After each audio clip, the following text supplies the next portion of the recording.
What do we have here? Oh, a certificate.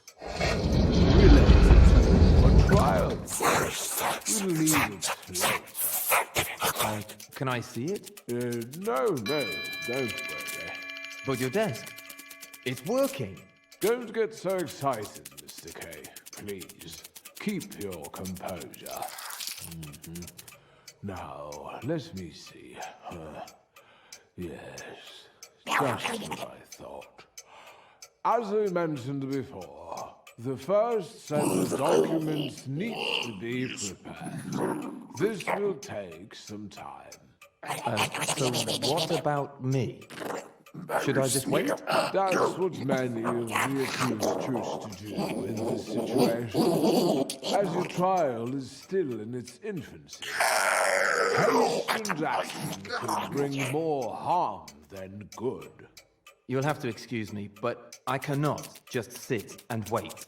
Patience is a virtue, Mr. K. A virtue much appreciated by the judicial system. I suggest you go back to your everyday tasks at the bank. That is where you work, no? How can one just continue a normal everyday life knowing that he is accused? That he is under suspicion? You will be surprised to discover how easy it is to get used to such a situation. After a certain moment, you won't even notice the ongoing trial. Great. But at least you can tell me when my hearing is, right? Not really. Isn't it written in your ledger? It is. But as your counsel, I can't really tell you. Mr. Hull, I would like to discuss my defense with you, but I don't even know the charges. That is not important. What is important is to submit the first set of documents to the court. The first set? What are they? The defense doesn't have access to court records, especially not to the indictment. That means we generally don't know, or at least not precisely, what the first documents need to be about.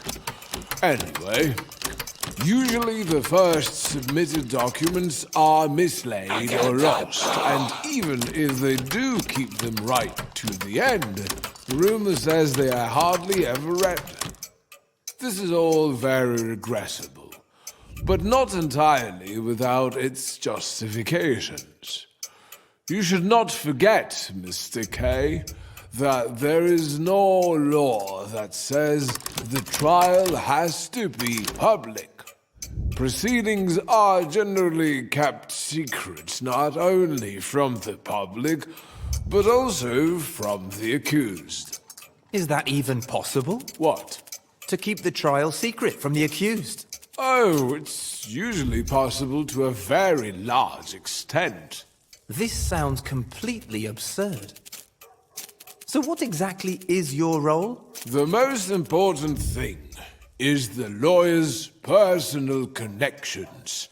That's where the real value of taking counsel lies. Contacts with higher officials.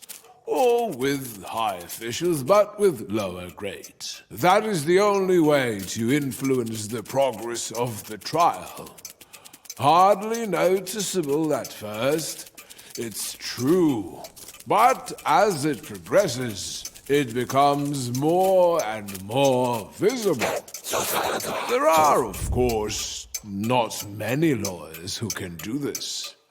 So you have made a good choice by coming as soon as these proceedings have begun.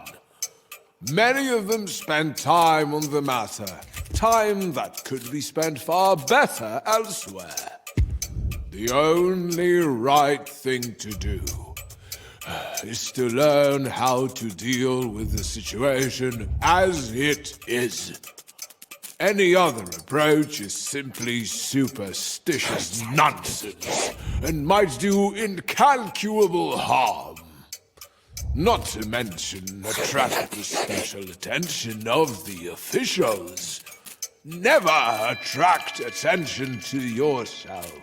Mr. Hold, I would like to discuss my defense with you, but I don't even know the charges. That is not important. Oh, these stamps. Oh, the certificate. Did I stamp it already? Anyway, it's official now. I'll put it with your documents. I don't quite remember why it was needed. Documents? What documents? Mr. Hold, I'm withdrawing your representation in my case, with immediate effect. Do I understand you right? I think you do. Well, we can certainly discuss this plan of yours. It's not a plan anymore. We still mustn't rush anything. Nothing is being rushed. Everything has been thought through, probably for too long. The decision is final. Then allow me to say a few words. You are running the risk of catching a cold for no reason. The circumstances are important enough, and you've become impatient. I am not impatient. It is just that I came to you, hoping that this case would become less of a burden for me. Well, quite the opposite is happening. If you would represent me, I will end up worrying about the case much more. I will always, without ceasing, be waiting for you to do something. It will grow more and more tense. As for the information about the trial itself, you won't even tell me when it will occur. And I am left guessing that it's getting closer and closer. After a certain point in the proceedings, nothing new of any importance ever happens. So many litigants at the same stage in their trials have stood before me just like you are now.